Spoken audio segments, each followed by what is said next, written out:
Hi, friends. Today we'll uncover a mystery. Which is better, democracy or socialism? Imagine a kitchen. A small table, the kettle hissing, enamel mugs with chips. In one sits an uncle in a sweater and says, "Democracy is freedom. Without it, everything else is meaningless." In the other, his mustached neighbor frowning, "Freedom without equality is an empty shell. Under socialism, we didn't have people starving." And this argument is eternal. It's lasted for decades. It outlived empires, wars, and the Cold War. The word democracy sounds like a song to some and like a deception to others. The word socialism is, for some, a dream of justice, and for others, the darkness of shortages and censorship.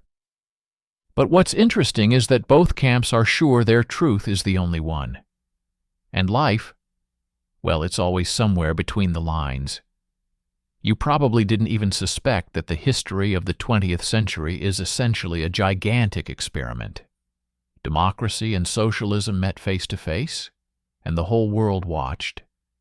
And today we'll try to walk this labyrinth, without academic lectures, without boring numbers, but through stories, examples, and paradoxes. So before you get comfortable, like the video and subscribe if you really enjoy what I do here. And write in the comments what city you're from and what time it is on your clock right now. And now, get ready. Because from here on it only gets more interesting. To understand the democracy or socialism debate, we need to return to the origins. Two ideas, two worlds, two paths that initially weren't even meant to collide head-on. But they did. Democracy was born in ancient Greece, Athens, the 5th century BCE. Free citizens gathered in the square and decided the fate of the city. Everyone had a voice, everyone had the chance to say yes or no. Of course, it was a democracy with caveats. Women, slaves, and foreigners didn't participate. But the very idea was revolutionary. The power belongs not to the king, not to the priests, but to the people. And this virus of freedom traveled through the centuries until it reached early modern Europe and America, where democracy became a system of parliaments, elections, and human rights. Socialism was born much later, in the 19th century, as a response to the savagery of capitalism. Factories, plants, children at the machines, working-class neighborhoods, without water or light. People lived worse than slaves in antiquity, only now they didn't even have a master obliged to feed them. And then philosophers like Marx and Engels said, "Enough. Society must be organized so that wealth is shared fairly, so that the worker doesn't starve while the capitalist grows rich." Socialism promised equality. And here we see two worlds. One built around individual freedom. Each person forges their own fate, but also bears responsibility for their mistakes. The other built around equality. No one should be deprived, even if you have to sacrifice personal freedom to achieve that. On paper, both ideas sounded beautiful, but in real life, they began to gather compromises, distortions, and tragedies. And here begins the main paradox. Democracy promises freedom, but sometimes turns into the dictatorship of the majority and the rule of money. Socialism promises equality, but often turns into the dictatorship of bureaucrats. That's why the debate is so heated. Because it's not just theory, it's different ways to exist. And everyone in the 20th century, one way or another, found themselves between these two worlds. Next, we'll talk about what exactly democracy promised, and why its main word, freedom, turned out to be much more complicated than it seems at first glance. The word freedom sounds like music. In the 20th century, democracies sold themselves with precisely this word. Freedom of speech, freedom of choice, freedom of movement. American presidents pronounced it from the rostrum. European politicians promised it to their citizens. Newspapers printed it on front pages. Freedom became a brand. But freedom in a democracy always had a price. For example, freedom of speech meant you could criticize the authorities, and that's true. But did it mean your voice would be heard? No. In Parliament, your single voice is drowned in millions of others. And in elections, everything is decided by money and the media. You have the right to speak, but corporations have the right to shout louder. Freedom of choice? Yes, in the supermarket you can pick 10 kinds of milk, 3 dozen kinds of cheese, hundreds of car brands. But if you have no money, all that freedom turns into a display window you press your face against from the outside. And yet, democracy gave what other systems did not. You could move to another city, start a business, change professions. You could read books, listen to music, argue about politics in the kitchen, and not fear being arrested for it. Well, almost not fear. Remember McCarthyism in the U.S., when sympathies for socialism burned careers? Freedom was something fragile. It worked as long as the majority agreed to play by the rules. And this fragility always raised questions. What happens if corporations, money, or populists bend the system to their will? But for all that, democracy remained a system where a person felt like an individual, not a cog. That was its main trump card. People knew, I can be wrong, I can lose, but it's my choice.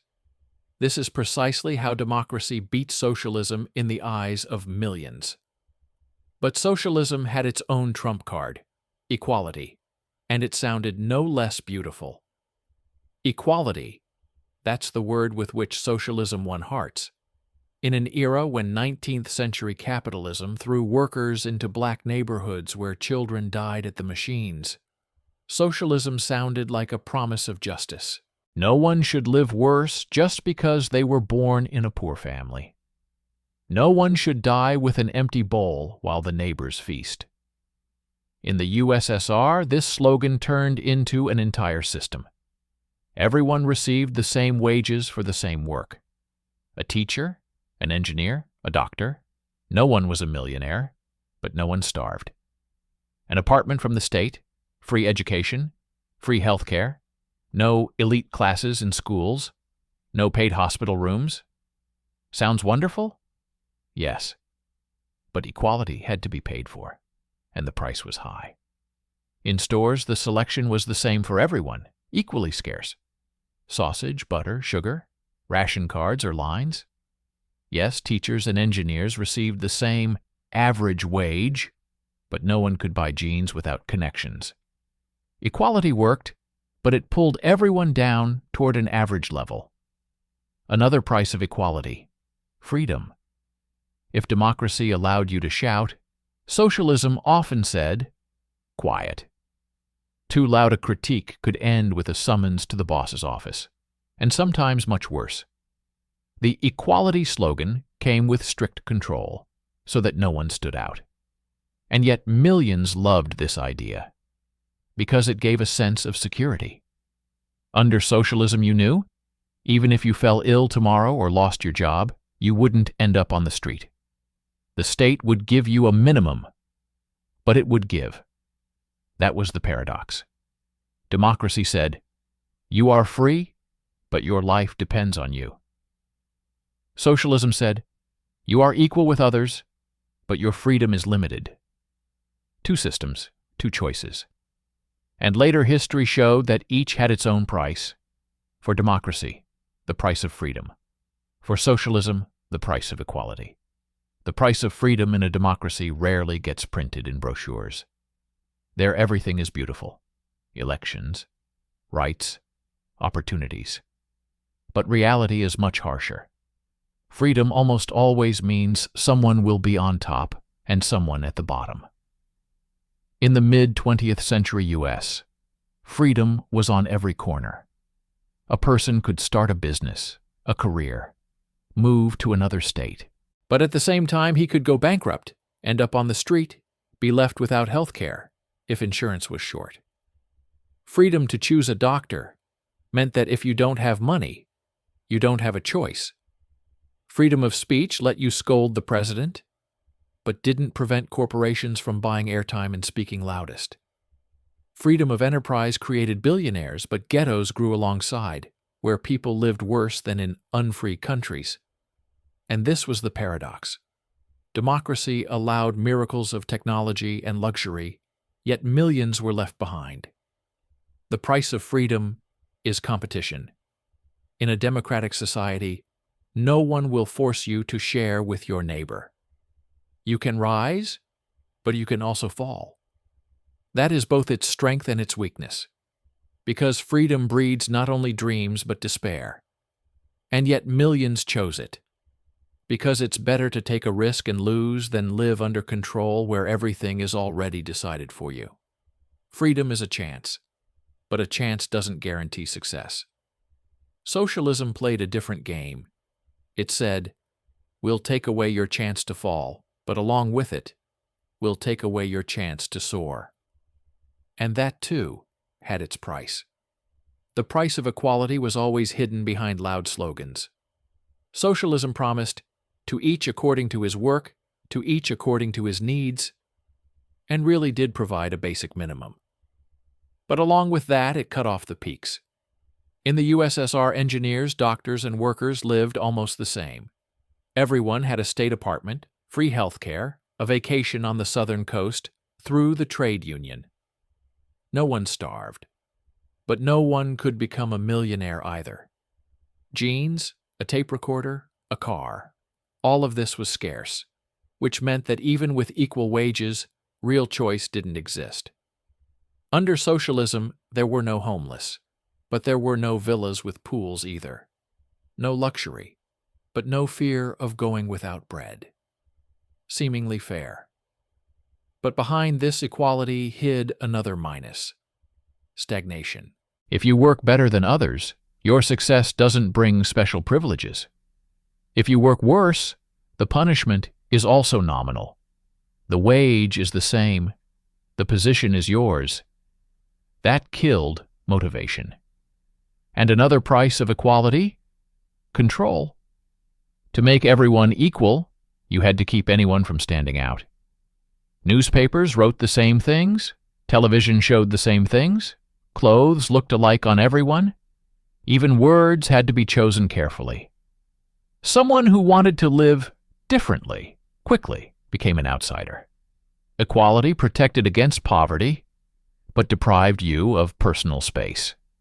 It was a cozy world where everyone was middle of the road, but that coziness was paid for with freedom, imagination, ambition. And these two prices of freedom and of equality met in the 20th century in humanity's biggest experiment, the Cold War. The world became an arena where the two ideas tested each other for strength. The 20th century was an arena where freedom and equality grappled to the death. Democracy and socialism were no longer just words from textbooks. They became banners of two world camps. On one side, the U.S. and its allies. On the other, the USSR and the Socialist bloc. The Cold War was not only about missiles and armies. It was a war of ideas where each side tried to prove, our system is better. The West broadcast images of glittering shop windows, skyscrapers, jeans, and rock and roll. It was the image of freedom. Buy if you want. Listen if you want. Criticize the president if you want. Yes, there were crises, unemployment, racism, but the Western machine knew how to hide its weaknesses behind bright signs. The USSR showed something else: space flight, free education, an industry where yesterday's peasant became an engineer. Newspapers wrote about the friendship of nations, about equality, about how capitalism would soon collapse under the weight of its own crises. Tanks thundered at parades in Moscow, rockets glittered, and it all looked like proof of socialism's strength. The world watched this spectacle. In Africa, Asia, Latin America countries chose whose side they were on. Somewhere, socialism seemed a path to liberation from colonialism. Elsewhere, democracy beckoned with promises of wealth and investment.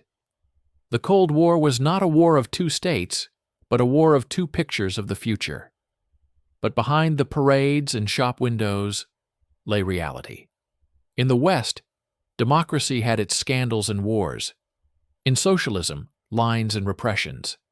Neither system was pure. But this confrontation showed the world. Ideas don't exist in pure form. They always collide with human nature. Now let's look at socialism in reality. Without slogans, without parades, but as millions of people felt it day to day. Socialism in reality isn't parades and slogans, but the lives of millions. In the USSR, it looked like this. You have a job, and it's almost impossible to lose it. You have an apartment, sometimes small, sometimes with a tiny 5-square-meter kitchen, but it's yours and free. You have a vacation, a trip to the sea, even if it's to a sanatorium where everyone relaxes according to a schedule. The kids study in school, then at a university, and nobody charges a cent. Sounds like a dream, right? But along with it came something else. Stores with identical goods, empty shelves, lines for sausage. Shortage was a constant companion. To get something special, jeans, a tape recorder, imported gum, you needed blat connections. Socialism gave equality, but took away variety. Everyone had roughly the same, and that same most often meant modest. Another aspect: control. Newspapers wrote the same thing. Television showed only official versions of events. People knew there are things better not said out loud. The authorities promised equality, but along with it, demanded silence. The repressions of the 30s receded into the past, but the fear remained. At the same time, socialism gave millions a chance they wouldn't have had under capitalism. Yesterday's peasant could become an engineer, a miner's son, a scholar. The state invested in education, medicine, and science. Space, the atom, sports, these were real achievements, not just propaganda. Socialism in reality was a paradox. It promised paradise, but built a system with pluses and minuses, where some saw justice and others, grayness and unfreedom. And to be fair, we need to look at the other side. How democracy looked in reality, without advertising, slogans, and glittering shop windows. Democracy in reality isn't a shiny commercial or a ceremonial shot from a polling station with smiling people dropping a ballot.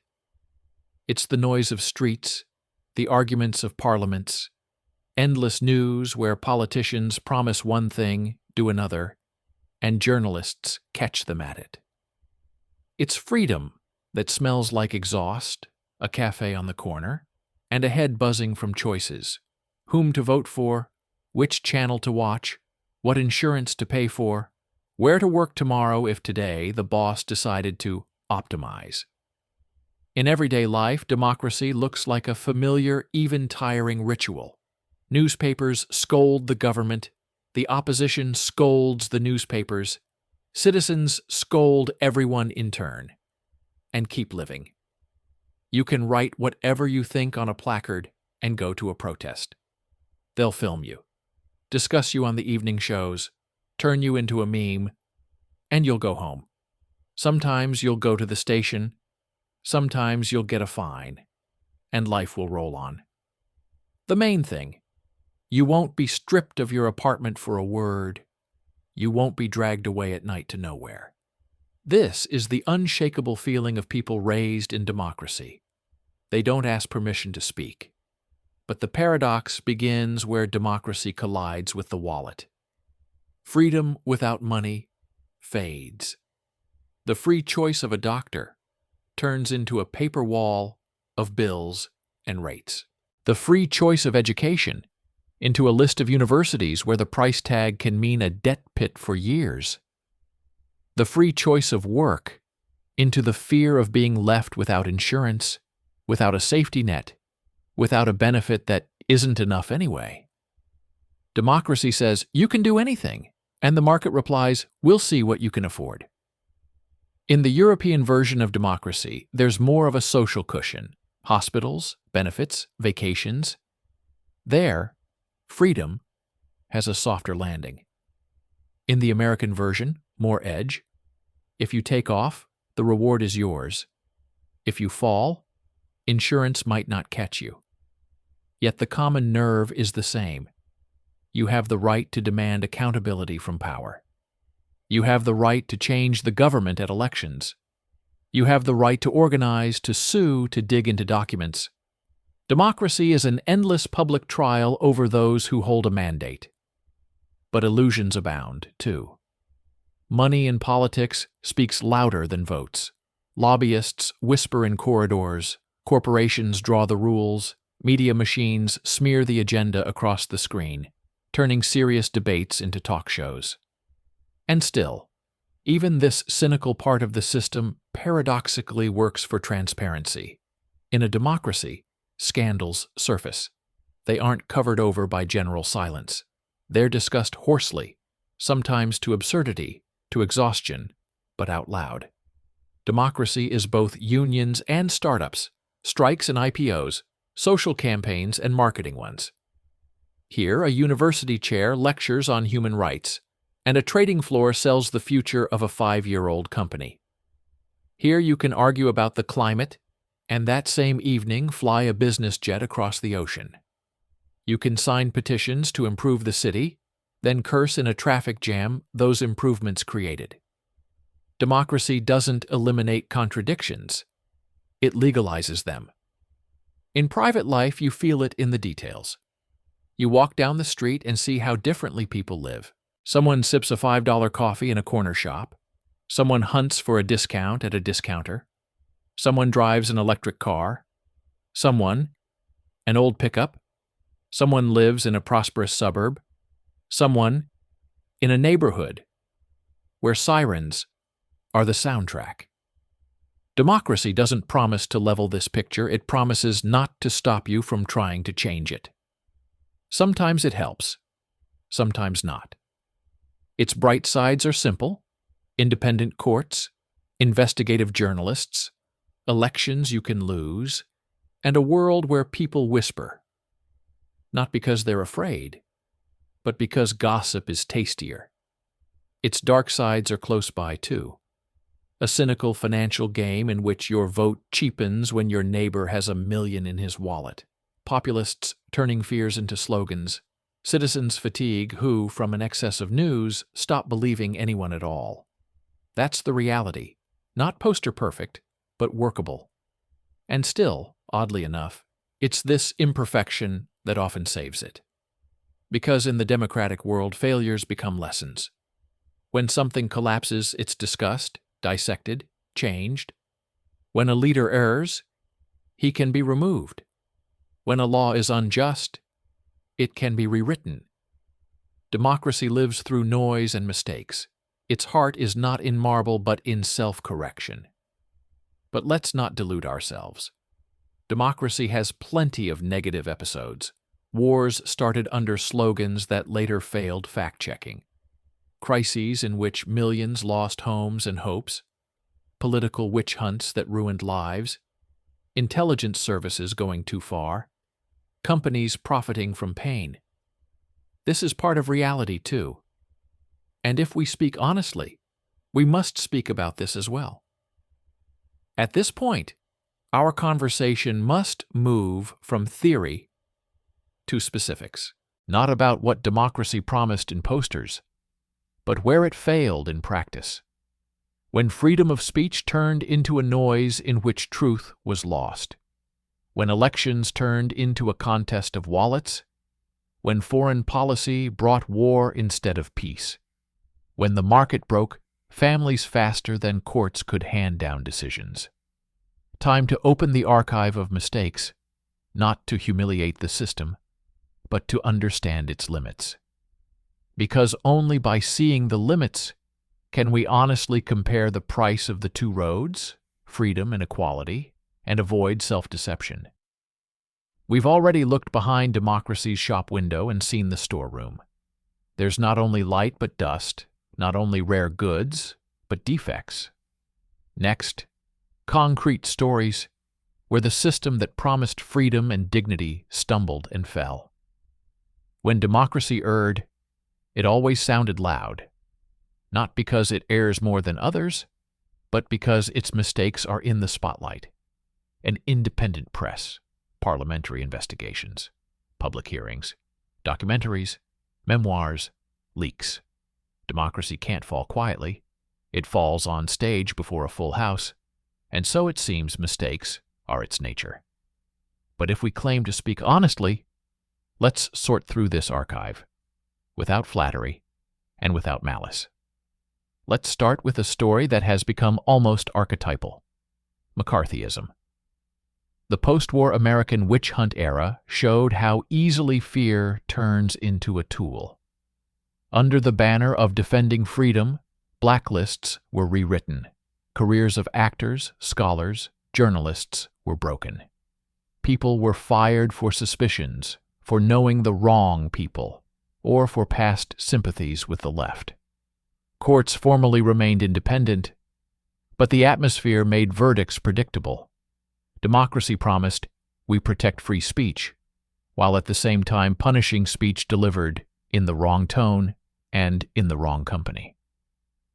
Another dark page: the internment of Americans of Japanese origin during World War II, the mass relocation of citizens to camps on the basis of ethnicity, a decision that seems impossible today, was then legalized and upheld by the courts. Democracy can err even in the obvious when fear and war push reason off the agenda. Segregation, a separate wound. Formally, ballots lay in the open, but the path to them for millions of black citizens was blocked by tests, poll taxes, violence. A democracy that prided itself on rule by the people long refused to recognize part of the people as people. Yes, that path was later corrected, with marches, courts, the laws of the 60s. But the delay itself was a mistake, and its price: years of broken lives. Switch scenes and step onto the international stage. Democratic governments more than once took decisions that colored the words human rights in cynical shades. Support for coups in third countries, realpolitik instead of principles. Alliances with dictators for the sake of stability. Everyone can fill in the list of names and geographies: Latin American juntas, Middle Eastern allies, African regimes, whose violence was glossed over with shipments. The argument went, we defend freedom globally, while the picture showed otherwise. Freedom often turned into a bargaining chip. The Iraq War is another example of how democratic institutions can be made to support a decision that later doesn't withstand the facts. Intelligence, security councils, parliamentary mandates, everything formalized. And then when the grounds weren't found, trauma to trust. Democracy can admit mistakes, commissions, reports, public apologies. But it doesn't make it easier for those who paid with their lives. Now, to economics. The Great Recession of 2008 was a blow not only to markets, but to the morals of democracy. Millions were told, bankruptcy is part of capitalism. But when systemic banks collapsed, it turned out there is also socialism for the rich. Bailout packages, refinancing, liquidity from central banks. The ordinary borrower's home went to auction, and the liberal system saved the giants in the name of stability. Formally, so as not to bring the roof down on everyone else. In fact, leaving a bitter aftertaste. Risks are privatized, losses socialized. That too is a failure of democracy, or rather the price of its alliance with the market, when the too big to fail get a special corridor. Corruption in democracies is not as crude as in autocracies, but no less destructive. Not suitcases of cash, but subtle mechanics of lobbying, consultancies, revolving doors between regulators and corporations, legally immaculate but morally dubious influence schemes. The law says, permitted. Society whispers, unfair. And the democratic machine, even acknowledging this as a problem, often stalls on each specific case. Freedom of association clashes with equality of political access. Another knot, the media. Freedom of the press is sacred, but the media market is a bloody arena. The chase for clicks lowers the bar, algorithms tailor the world to biases, and society splits into info bubbles, where each gets their own truth. Democracy doesn't forbid or impose, it persuades, explains, debates. But when noise drowns meaning, it's not the best argument that wins, but the loudest emotion. That's how populists learn to play the instrument built for freedom.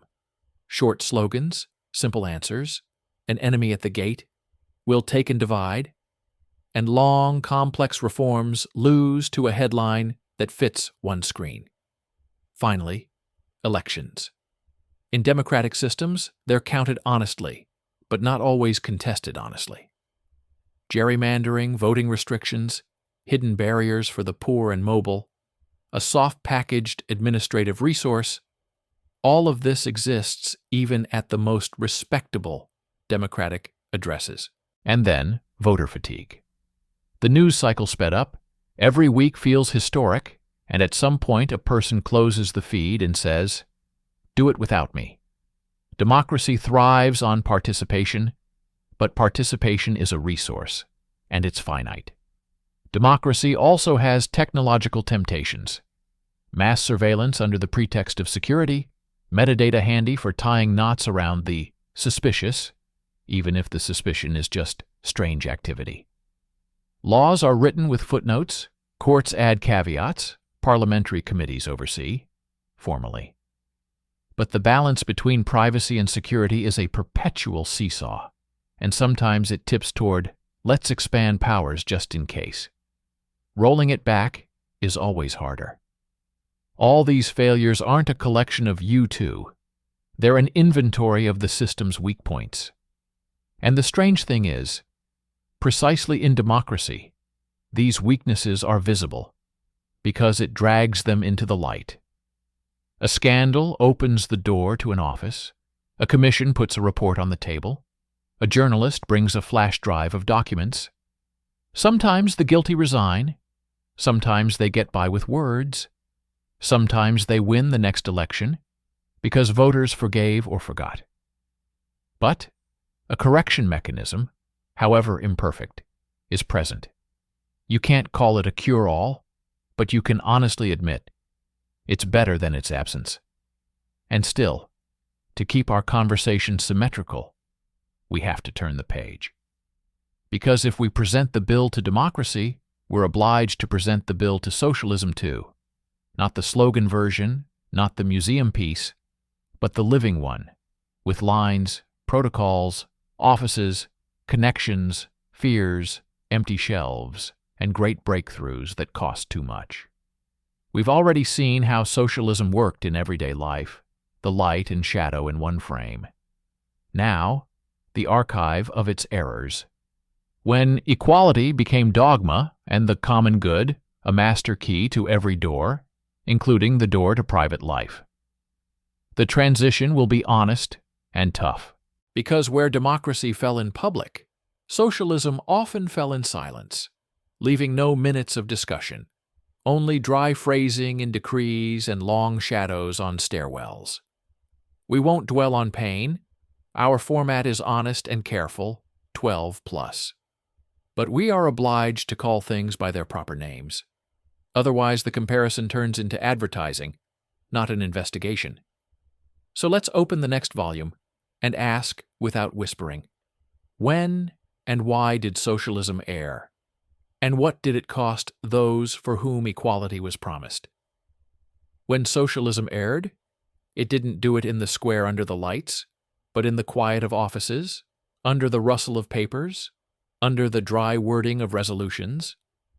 Where in democracy everything turns into a public scandal, socialism hid its failures in minutes, declared the issue closed, and moved on. But traces remained, in lines, in empty shelves, in kitchen whispers, in a strange geography of fear where everyone knew which topics were not for conversation. The main error was built into the design: centralized planning. The idea is pretty. Rational power allocates resources, so everyone has enough. In practice, it turned into a guessing game.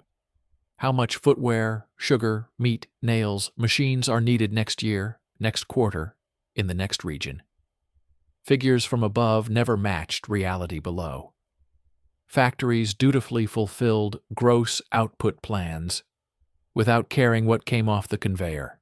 Mountains of useless junk, shortages of essentials. Nails, tons, but the wrong sizes. Meat, fulfilled, but half of it vanished into fantasy sausage. The paperwork balanced. Life didn't.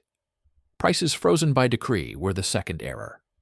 They hid inflation, but couldn't hide emptiness. When a product is cheap for everyone, it simply doesn't exist. The economy turned into a hunt. If they threw out butter, run. If they gave out furniture, get in line at night. Money stopped being a measure of value. Connections, positions, office phones replaced it. A parallel currency was born. Blat. Equality on the shop window, hierarchy backstage. Next, incentives.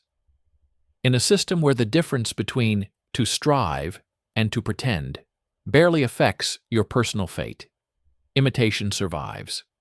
The plan on paper matters more than quality in hand. Standards close a report, not a need. Ingenuity leaves the production line and moves into everyday cunning. How to get, arrange, rig. The best engineers spend their talent not on breakthroughs, but on detouring miles of bureaucracy. The fourth error, a bureaucratic vertical. The higher the nomenclatura, the less feedback. Bad news doesn't go up. It's corrected below. Errors aren't analyzed. They're declared distortions of the line. Thus, the system deprives itself of a nervous system. Pain exists. Signals of pain don't reach the brain. In the end, it cost not just efficiency, it cost truth. Truth itself was in short supply. Censorship not only banned books and songs, it deprived society of the ability to self-correct. If you can't say where it hurts, you can't treat it. Big accidents became small notices. Big mistakes, victories. Society learned to read between the lines, but you can't write reforms between the lines. There was a moral price too. Equality elevated to dogma needs to equalize not just incomes, but thoughts. The collective is more important than you becomes a right to invade the private. Who is due an apartment? The commission will decide. Who is allowed a vacation? The trade union will. Who may be published? The editor with a phone call from above. People lived in a scheduled world where any movement off route was suspicious. Freedom wasn't the norm, but a risk. The very idea of otherwise was an excess. The historical price of socialism's errors: years lived in prolonged shortage and talents lost to the underground or emigration. Scholars made non-exit, musicians lost to the stage, entrepreneurs never allowed near business, and at the same time, millions of decent, honest people on whose shoulders the system stood. Teachers, doctors, engineers, workers. They did what they could in the reality they had. We shouldn't belittle them. We should understand them. They supported the structure with daily labor, and sometimes with the faith that tomorrow will be better. There's another shadow, the repressive tale. The blackest pages need no coloring. Mass punishments for words, for origin, for dissent. Even when the era of great purges ended, the reflex remained. Don't stick your neck out. It's soaked into language, humor, caution. It's settled into kitchens where people spoke in whispers and lines where they cursed the authorities while glancing around. This isn't a grim legend. It's a household psychology that isn't easy to unbend later. Finally, the geopolitical price. A bet on racing the world with the windows shut. Important resources went to defense, symbolic projects, showcase builds, and the economy to a long, sticky catch-up mode. When the doors finally cracked open, the gap proved wide and the cushion thin. A system that promised stability turned out ill-suited to shocks. When the external contour changed, the internal frame crumbled before our eyes. It's important to say this too. Socialism wasn't total darkness. It gave free education and healthcare, trained outstanding scientists and engineers, built schools, libraries, cosmodromes. It lifted people from poverty into literacy. But as a system, it erred where it thought itself infallible, broke where it refused to listen, failed where honest feedback was required. Its strengths stopped developing without the oxygen of freedom, and its weaknesses weren't treated without the right to critique. If you put it all on an honest scale, you don't get a black and white picture, but a heavy contrast. Care without choice and equality, without voices on one side. Freedom with risks and choice with inequality on the other. For ordinary people, the choice between systems always came down, not to philosophy, but to everyday life. What's on my table today? What can I say? Where can I go? Who will my child become if I'm not on the board and not a poster hero? That's why the next step of our investigation isn't toward slogans, but toward the voice of the street. To those who lived inside the posters and newspaper columns, both in democracy and socialism. What did they say when the cameras were off? What did they ask for, hope for, fear? Politicians argue at the rostrum, but truth is often born in the line at the register, in a factory smoke break, on the bus at the edge of town, and in the kitchen late at night. Let's put the books aside and step out where the city's breath and the courtyard's whisper are audible. Let's listen, without edits, without captions, without cuts. Because it's this quiet chorus that best answers the question, which is better? The one composed of private lives. Let's leave the rostrums and thick books. Let's go out into the street. There, where the democracy or socialism dispute stops being a slogan and turns into a morning habit, a grocery receipt, fear of the boss, pride in a child, what's whispered in the kitchen and shouted on the square. The voice of the street is the only honest judge, without a chair, but with a memory. Picture a narrow courtyard of a high-rise. Winter. A woman in line for sausage hugs her string bag to her chest and whispers to her neighbor, "They say it'll arrive today? 2 sticks per person." She doesn't need Marx or Adam Smith. She needs sausage. She knows the price of equality. If it's for everyone, there isn't much. If there isn't much, you need a list. But next to her stands a teacher, and in his eyes is something else. My son got into university for free. I don't know how we would have paid for school in another country. For him, equality is a life ring. 2 voices, 2 honest verdicts, and both are right. Now let's move to the suburbs of a big western city. Saturday morning. A man rearranges discount coupons, placing them next to a bag of coffee. He smiles, jokes with the cashier, but one thought pounds in his head. Insurance went up, the mortgage is heavy. The boss hinted at optimization. He loves his freedom, the ability to quit and find another job, to speak to the mayor at a town hall, to write an angry post and not be afraid. But he knows the price of this freedom. If he falls, he'll fall on his own. His neighbor is a nurse. She says, "I'm proud of the hospital. I'm happy I can choose. But why is this choice so expensive?" She doesn't need a political economy textbook. She needs a doctor who won't turn the bill into a nightmare.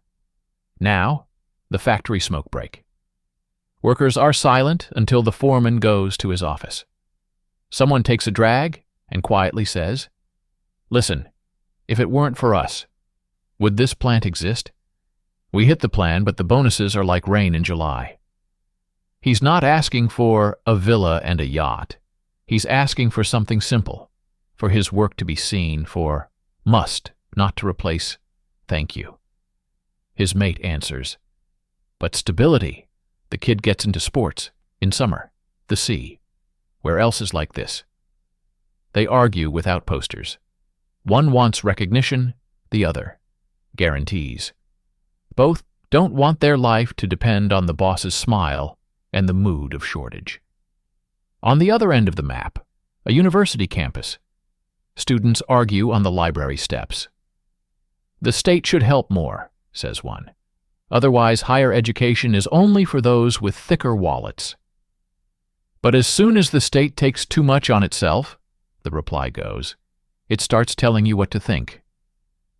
They argue, gesturing, write arguments in notebooks, and go to a seminar where the professor will have them read texts that criticize both systems. Democracy here is a living organism. It itches with questions and annoys by not giving simple answers. That's its strength and its fatigue. Let's move to a communal kitchen late at night. The kettle hisses, the window lets in a draft. 2 people at the table. One sighs, "If not for free dental, I'd be done. Over there, you pay for this, like for a car." The other replies, "But over there they don't whisper. Say what you think out loud, and sleep peacefully." Spoons clink against saucers, and between the clinks you can hear how this debate lives in every cupboard where ration cards lie, and in every drawer where bills are kept. Street voices aren't only about the everyday, they're about dignity. In a tram, an elderly man stands and says, "I've lived honestly. I don't need luxury. I need not to be treated like a cog." Heads nod back. In a downtown cafe, a young entrepreneur whispers, "I was given a chance. No one asked what family I'm from. I took a loan, and yes, now I owe the bank. But I tried." He smiles and doesn't tell how he calculates the interest at night. Sometimes the street's voices come together in a chorus, a protest on a square, here and there. Here people come out for labor reforms, there, against censorship and arbitrariness. The signs differ, but the essence is the same. Do you hear us? This, above all, is what the street asks, that it be heard, not only when there's a report to file. Democracy is better at listening because it has built-in microphones, the press, courts, elections. Socialism is better at promising because distribution is in its hands. But the street reminds each time, promises without feedback turn into the rustle of paper. And there are those who survived between systems. An immigrant who left, unable to bear lines and whispers. He opens a shop, wrestles with the tax office for a long time, says the word marketing for the first time, stumbles, gets up, pays taxes, and smiles at day's end. I didn't have to bow to anyone. His neighbor in the new neighborhood is a teacher born in another system. He says quietly, "I love order. I love when everyone has a minimum, but I don't want to give up my voice forever." They greet each other in the mornings, and neither is sure that an ideal balance exists anywhere. The street loves specifics. "My daughter got in without bribes, and I trust this system," says a mother on the school steps.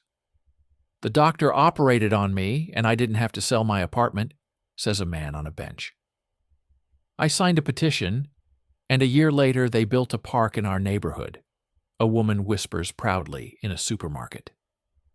I stood in line for a month and still didn't get boots, sighs another. The bill for the ambulance came, and I realized freedom is expensive, adds a third. On these, here's what the real statistics are built, the kind you don't find in textbooks. And yet, there's a common thread: the street almost always speaks the same way, wherever it lives. First, don't humiliate.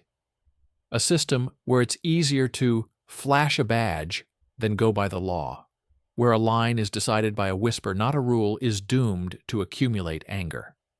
Second, let us influence. A voting button, an independent court, a transparent queue, clear rules. These aren't luxuries, but a valve without which things burst.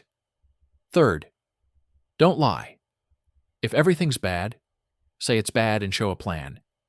If everything's good, don't stage parades against a backdrop of holes. Lies are a universal solvent of trust, and they work the same in both systems. There's one more small thing that makes up something big: respect for time. The street hates being forced to wait endlessly, in a line, on hold, in an office, in a reform that was promised in a year. A system that saves a person a day today wins his voice tomorrow. In a system where a person waits years for improvements, the voice turns into silence or into a scream. That's not about ideology. It's about the simple rhythm of human life. And what about dreams? The street doesn't dream about isms. It dreams about simple things. That a child can become who they want without asking a clerk's permission. That old age isn't poverty. That work is paid what it's worth. That a doctor treats without counting what's on your card. That you can tell the truth, and that truth changes something. When these simple dreams start coming true, the system gets a line of credit. When they don't, the street collects questions, and one day they become placards. We often think the street's voice is capricious. In fact, it's consistent. If you respect a person, he'll give you a chance. If you deceive him, he'll remember. If you apologize, he might forgive. If you repeat it, he'll stop listening. This rule works everywhere. In a city where the mayor answers letters, and in a town where the head won't pick up, in a country where Parliament argues into the night, and in a country where the issue is removed. Sometimes the street's voice is very quiet. When people fall silent, it doesn't always mean they're happy.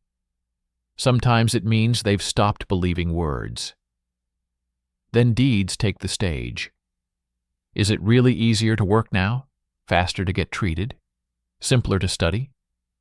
Democracy lives from election to election, but it's judged every day by the garbage truck, the bus schedule, the speed of court decisions.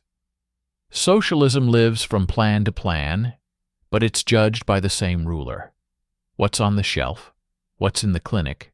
What's in the passport with the resident stamp?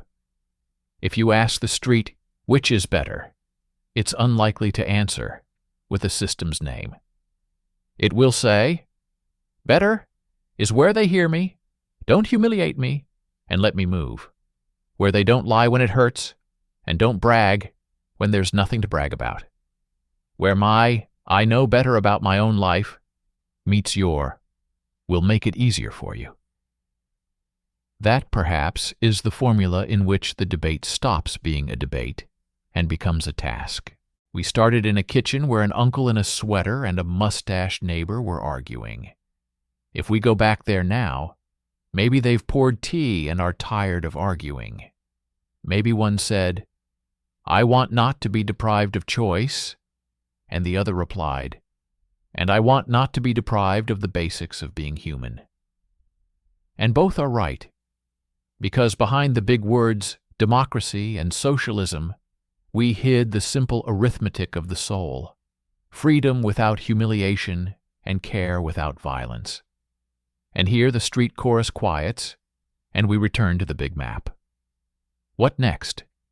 What does democracy look like today, after decades of trials? What has it learned? Where have new cracks grown? How is it changing in a world where news runs faster than thought and networks hit harder than newspapers? It's time to open the next layer of the investigation. Without illusions, without a fan club, and without haters. Let's go where democracy lives in the present tense. Digital squares instead of town squares, new parties instead of old machines, respect for minorities instead of the dictatorship of the majority, and new conflicts that seemed impossible just yesterday. Let's see what it's managing, and what not yet. We've left the kitchen arguments and gone out to the street, where a hoarse but honest voice of everyday life speaks. Now let's raise the camera a bit and look at democracy today, not as a hymn and not as a bogeyman, but as a living system that breathes to the rhythm of notifications, timelines, and endless comments. Modern democracy doesn't live in squares, but on screens. The digital square hums around the clock. Protests are here, rumors are here, investigations are here. Once the public sphere was a newspaper column and the evening news, with an editor standing off-screen with scissors. Now the editor has been replaced by an algorithm. It's the default director. It highlights what sparks emotion, argument, click. And here is the main paradox. Democracy has always needed noise, but noise amplified to the limit begins to drown out meaning. On this stage, the winner is not the most accurate argument, but the most contagious one. A new weakness is born here: polarization. People argue ever less and split ever more into camps where each hears only their own. Yet it's precisely the digital square that has given democracy tools the classics could only dream of. Documents leak instantly. An investigation can be started by one person with a laptop and escalate to parliamentary hearings. Abuses fall into the lens of a passerby's phone and become a national conversation. Society learned to catch the system red-handed faster than the system can look around. Yes, sometimes it catches where there was no crime and makes mistakes. But the reflex of oversight itself has become a habit, and the habit, a shield. Democracy today is an endless struggle with its own shadow. How to protect freedom and not drown in fake news. How to keep everyone's right to speak and not turn the space into a dump of screaming. How to regulate the big platforms so they don't become private mini-states, and at the same time not strangle innovation. Yesterday, the state feared censorship. Today, it fears its absence. Paradox number 2. The law, meant to preserve freedom, is forced to learn to work at a speed the law isn't designed for.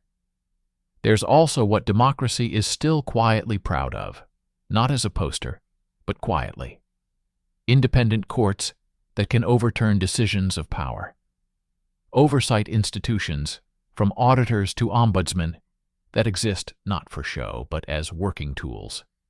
Freedom of information procedures that gradually shrink secrets by habit. Municipal magic, where city communities lobby for light in their yards, bike lanes, and parks, through surveys, petitions, participatory budgets. These aren't loud victories, but from them grows a sense that you can talk to the system. Of course, the new era presents old bills. Inequality has become visible under spotlights, not only in incomes but in chances, in access to education, medicine, housing. Democracy honestly admits, yes, freedom has a price, and often the same people have been paying it too long. The answer is not only in benefits. The answer is in inclusion institutions, tweaks to election rules, so the voices of those farther from the center aren't quieter. Programs that raise the floor of opportunities, fighting discrimination when it hides in customary mechanisms. It's boring, unglamorous work, not a march, not a slogan, but precisely it keeps democracy from turning into a club for our own. Democracy today is constantly forced to prove it isn't weakness. The world is getting rougher. Threats come faster. Decisions come slower. Authoritarian systems like to point to the clock. Look, we decide instantly. Democracy answers differently. We decide with discussion, so we won't have to redecide with violence. That sounds noble, until a crisis knocks. Then citizens ask the familiar question, why so long? And if there's no answer, the vacuum fills with those who promise to restore order with one move. Thus populism finds ground. It promises the instant, convenient, simple. Democracy has to explain the complex, defending the right to the complex. And that's its main labor. To this fatigue, another fault line has been added: identities. Societies have become more diverse, and that's good. It's wealth. But diversity brings value conflicts, where freedom of speech ends and insult begins, where freedom of religion ends and discrimination begins, where the right to privacy ends and safety begins. Democracy responds with judicial precedents, norms, discussions, and so seems indecisive. In fact, it's slowly and painfully building compromises that no one fully likes, but that allow us to live together.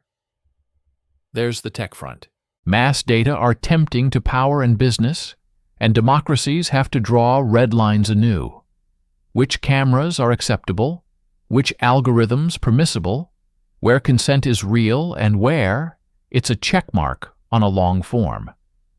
It's learning to speak to big platforms in the language of rules, not requests.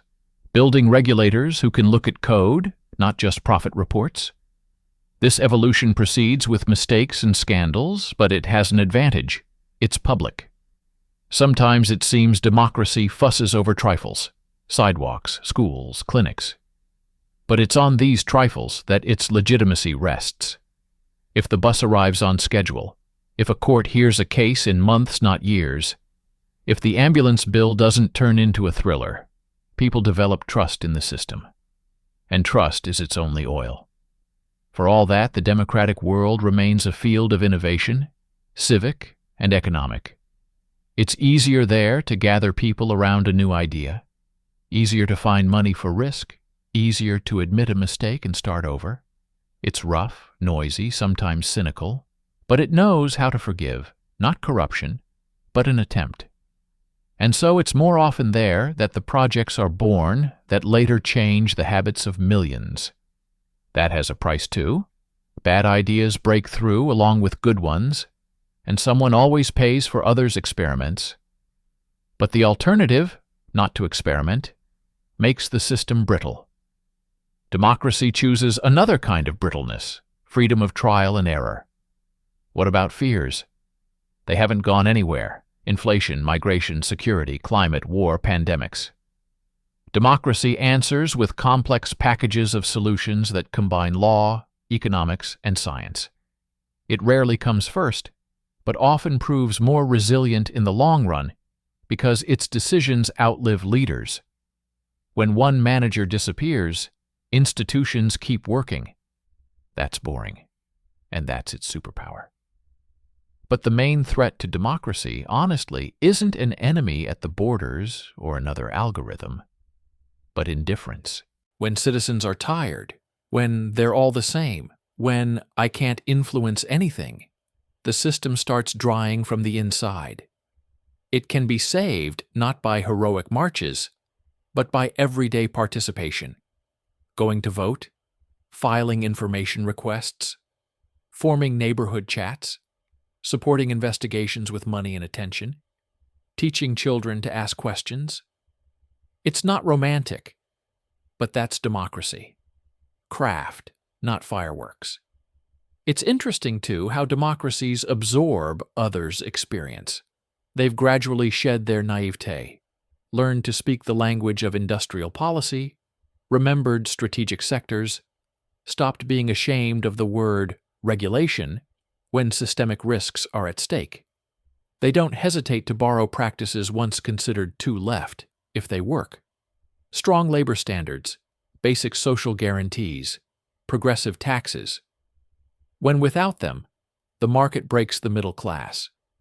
That's already a hint of the next step, of a conversation about what socialism looks like today, when it survives not in textbooks, but in mixed models, where the market remains the motor and the common, the insurance, so the motor doesn't burn the bridge. Yes, the democratic world more and more speaks the words dignity, privacy, inclusion, sustainability. And it's not a fad. It's an attempt to add to the constitution of real life, in which freedom without respect for the person turns into the right of the strong, and care without freedom into guardianship. Democracy today is feeling for a formula in which no one apologizes in a whisper in the kitchen for their opinion, and in the hospital, no one calculates how much honesty cost. And it's here that it's logical to step into the next room, where the debate doesn't subside. So what about socialism today?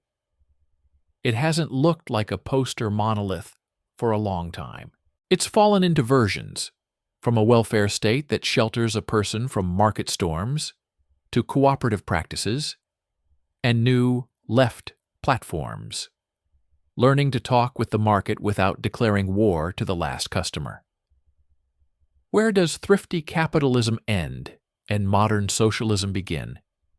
How are the countries arranged that claim they found a balance? What did they achieve, and what stayed on paper? That's where we're going, without prejudice and without romance. We'll see how equality today tries not to step on yesterday's rake, what it has learned from democracy, and what it doesn't want to learn. We've stood on democracy's digital square: noise, algorithms, courts, small wins with big potholes. Time to open the neighboring door, where the word socialism has long since swapped a greatcoat for a daily sweater. Not a poster, not a mausoleum, but the everyday engineering of care, taxes, clinics, kindergartens, rules for corporations, and long budgets written in boring fonts. Socialism today lives not on barricades, but in spreadsheets. Not in slogans, but in doctors' appointment schedules. Not in declarations, but in utility bills, and in how many minutes you wait for an ambulance. The first thing that catches the eye: socialism today isn't one house, but a whole block of different houses. In one, the Scandinavian version. There, the state gently puts a shoulder under a person from cradle to old age. Kindergartens, almost free universities, either free or without debts that strangle hospitals, as a public service, not a showroom for insurers. Taxes are high. Yes, sometimes frighteningly high for those used to thinking only about net pay. But residents of these houses put it simply: we pay in advance for a calm life. And when a child spikes a fever at night, that advance comes back with a call to a clinic that won't make you choose between health and a bill. In another house, continental social democracy. The market is the motor, but there are guardrails at every turn so you don't skid off. Contracts protect workers. Unions aren't museum pieces. Municipalities know how to negotiate with business, so it won't confuse freedom with a wolf hunt. Citizens joke they have capitalism with seatbelts. And while the seatbelts hold, crashes less often become tragedies. A bit further, the house of cooperatives. Storefronts there belong not to corporations with heads in overseas capitals, but to workers and customers themselves. One share, one vote. The selection doesn't always glitter with neon, but profits more often stay in the city, instead of leaving for a far island with warm taxes. There's little romance here, lots of bookkeeping and evening meetings where people argue themselves hoarse and then actually vote, not nod to a boss. There's also the skyscraper of the state as investor. Downstairs, schools, hospitals, and the post. Higher up, infrastructure and green projects. Higher still, stakes in strategic industries without which any economy becomes hostage to someone else's prices. Here the state says to the market, "Run, but don't burn bridges." It builds the roads private companies then drive on, and takes on what the market finds unprofitable, but people need: rare medicines, basic science, research reactors that won't make quarterly reports. And in the passageways between these houses bustle new neighbors. They bring ideas of platform cooperativism, where taxi or delivery services belong to drivers and couriers themselves, not only to investors from another reality. They draft municipal socialism. City governments buy derelict buildings for housing, switch heating to renewables, open data so residents can catch power on small tricks. They experiment with conditional basic incomes, small but regular payments, so a person doesn't fall into the void between being laid off and finding new work. The pilots sometimes succeed, sometimes not, but the logic is different. Not to replace the market, but to backstop the person. Socialism today doesn't hide the price tag. It says honestly, this costs taxes. And here comes the first stone. High tax rates don't always play nicely with motivation, especially for those starting a first business or taking a risk that may not pay off. Smart modern socialism answers subtly. Progression, yes, but not to suffocation. Startup support, yes, but not an endless state-funded sanatorium. Social guarantees, yes, but not in a way that makes it better not to try. If that fine-tuning fails, an old, familiar song starts. Why do I try and still get told I owe more? And then the system loses its most restless, those who would build new things. The second stone, bureaucracy. Where the state does a lot, it writes a lot, and where there are many letters, there are long corridors. Modern socialism tries to treat this with digital tools, e-government portals, one certificate instead of 5, a tacit consent principle where if a clerk misses the deadline, the decision is in favor of the citizen.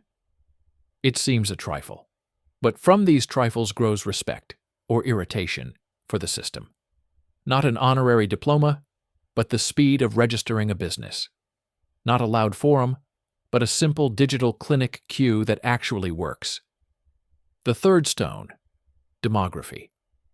A system in which the state takes on many social obligations is especially sensitive to how many people pay and how many receive. When society ages, the strain on the budget grows. Solutions here are uneven. Somewhere they raise the retirement age, somewhere they patch holes with migration, somewhere they bet on birth rates, somewhere they automate everything possible, so one worker can pull for 2. Socialism today learns from lean production engineers. Remove unnecessary friction. Don't waste human hours on what a script can do. Let a doctor be a doctor, not a scribe. If it doesn't work, the system grows heavier, speed falls, confidence fades. The fourth stone, political honesty. Equality requires truth. Where to get the money, what to cut, whom to ask to pay more. When that truth is replaced with miracle brochures about everything for everyone right now, the bill arrives quickly and painfully. Modern socialism comes of age where it can say unpleasant things on time. This benefit doesn't work. This plant will be closed. But here's a retraining plan, and here's a real budget for it. This tariff will rise, but we're no longer feeding a private monopoly. Politics of honesty is boring, but it's the only kind that doesn't destroy trust when reality knocks. Step back, and you'll see. Socialism today stops being anti-democracy. It feels the price of freedom better, and democracy understands the price of care better. They learn from each other and speak through a grown civilization of procedures. In countries where this dialogue is honest, hybrids are born, mixed models in which tax systems don't strangle but calibrate, unions don't crush business but help avoid stupidities, courts don't play to the strong but set rules that suit not only winners. These hybrids have many prosaic tools. For example, social investment. The state not only pays benefits, but invests where each dollar pays off many times. Early childhood, disease prevention, retraining when an industry fades, or conditional incentives. Want a subsidy? Show how you raise wages, cut emissions, train youth, or common dividends from natural resources. If the subsoil is shared, so is the benefit, which may mean real payments to people, not just proud reports. Socialism today steps actively onto the green floor. The transition to clean energy is too costly and important to hand over only to the market or only to the state. Mixed schemes work here: private investment under state guarantees, municipal grids, cooperative solar farms, national funds ensuring the risk of technologies that yesterday seemed fantasy. It's not nationalizing nature, but a careful joint lease of the future. And still, however modern this architecture becomes, old temptations don't disappear. Where there's much power to distribute, there are many who want to sort things out. Where there are many benefits, there will always be a clever one who lies on the couch and says, "Why should I get up?" Modern socialism answers not with shouting, but with design. Help should help you up, not chain you to a cushion. Benefits come with roots back to life, privileges, with time limits and checks, and where the market is better, the state steps back, keeping the role of referee, not player. There's another important detail: culture. Socialism in the past often confused care with guardianship and choked because of it. Socialism today tries to be a service, not an overseer. Not to command, but to support. Not to level everyone with one comb, but to raise the bottom without pushing down the top, through general quality of infrastructure and fair tax rules. When it works, people stop whispering in kitchens and sighing in lines.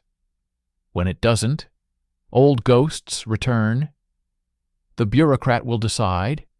They'll say wait until the day after tomorrow. We made it the same for everyone, and it fit no one. And lastly, the voice. Socialism today, if it wants to be alive, must know how to listen. Not only to experts, but to the street from the previous section. It must take the hits for mistakes and the thanks for successes. It must acknowledge that not everything can be measured in percentage points of GDP, and that human dignity doesn't fit into a budget line. Where this works, the dispute between freedom and equality loses its poison and becomes a matter of craft. How high to raise the floor, how not to suffocate the ceiling, where to let the market run, and where to place a guardrail so those who run slower don't get hurt. We stand at the threshold of the finale and see two banks between which a bridge has long been strung. Democracy has learned to speak in the voice of procedures and law, socialism in the voice of services and respect. The question, which is better, already sounds different. What is more honest and sustainable in your life, here and now? In the finale, we won't flip a coin. We'll quietly lay out the survival rules both camps have mined over decades, and try to name the price of each, so that each person, at their own kitchen table, can say, "Here's my choice, and here's why." We promised not to flip a coin, and we won't. Who won is the wrong question, because it demands a simple final chord, where the music is polyphony. Democracy and socialism don't walk into a ring where one knocks out the other. They live side by side, argue, borrow, fix errors, and argue again. Reduce it all to a banner, and you'll lose the most important thing: the rules by which an ordinary person can survive and succeed in any system. The first rule we heard already on the street: don't humiliate. A system where it's easier to flash a pass than to use the law, where a line is decided by a whisper and not a rule, is doomed to collect rage. Democracy treats this with transparency, access to information, independent courts, procedures that work for everyone. The new socialism treats it with service, digital cues, understandable benefits, human treatment by default. The result is the same. A person shouldn't feel like a petitioner where he is a citizen. Second rule: let people influence. Democracy is strong where the voice is not once every few years, but every week, in the form of requests, hearings, local votes, participatory budgets. Modern socialism becomes more honest where it lets in auditors, inspectors, unions, and residents, not for show, but with the right to say stop and redo. Power that can be challenged makes less destructive mistakes. Third rule: don't lie, especially when it hurts. In any model, there come moments when tariffs rise, reforms drag, money runs short. Lies destroy trust instantly and for a long time. Truth wounds, but leaves a chance for alliance. Democracies survive where they name the price of decisions on time. Socialism survives where it says honestly that not everyone, not at once, and shows the route for those under the blow. Fourth rule: the floor and the ceiling. Society needs a solid floor, basic health care, school, protection from falling, so a person can think and take risks. And it needs air above, freedom to try, earn, climb. Where the floor caves in, freedom smells like fear. Where the ceiling is low, equality smells like stasis. Strong systems grow from their combination. A high and honest floor, a high and transparent ceiling. Fifth rule: respect for time. It's a trifle, but trust is built from trifles. Certificates in a minute, court in months, not years, ambulance in half an hour, not when it works out. A bureaucracy that saves people's hours earns itself years of legitimacy. Sixth rule: engine and guardrails. The market is an excellent motor. It invents the new and speeds up the old. But a motor without guardrails ejects the weaker and burns bridges, if not braked in turns. Guardrails are labor standards, antitrust rules, data protection, environmental frames. They're not bans for ban's sake. They're for the safety of the road we all drive. Seventh rule: learn from your neighbor. Democracies stopped being ashamed of social decisions when they saw they worked. Modern left models stopped being ashamed of the market when they realized that without it, there'd be no resources for care. Borrowing isn't weakness, it's maturity. Yesterday's foreign idea may become your best tool tomorrow. Eighth rule: repair as a norm. Systems break, and that's not shameful. Not repairing is. Democracies are strong in self-correction mechanisms, investigations, courts, re-elections. Socialism is stronger where it builds in red buttons for citizens, digital trails of decisions, measurable service goals, and the right to say, it doesn't work. Repair shouldn't be an event, it should be a routine. Ninth, dignity as a metric. It's easy to lose the person in tables. The simple rule: if reforms make budgets smarter, but life dumber, they're bad reforms. Measure not only GDP and ratings, but also time to a doctor, chance to enroll without bribes, percentage of cases reaching verdict, how many steps from application to business registration. This prose tells the truth better than slogans. And a 10th final rule: don't turn choice into faith. Democracy and socialism are tools, not religions. You can mix them, tune them, swap them, discard the excess, add what's missing. A religious tone kills conversation, turns repair into sacrilege, and critique into heresy. We've long lived not in a world of either-or, but both-and, where an honest system is one that acknowledges complexity and answers it with complex solutions people understand. And now we can return to the kitchen where it all began. The uncle in the sweater, the mustached neighbor, the kettle, 2 mugs. "So, which is better?" asks one. "Better," we answer after the whole investigation, "is where they hear you, don't humiliate you, and let you move. Where freedom doesn't cancel care, and care doesn't smother freedom. Where rules work for everyone and exceptions are explained publicly. Where you can make mistakes and change your mind, and you don't need a pass to do it." Some will call that a mature democracy. Some, a welfare state, will call it a grown-up society that has learned to combine freedom with responsibility, the market with rules, equality with dignity. Everything else is emblems. Let the finale be not a fanfare, but a quiet habit.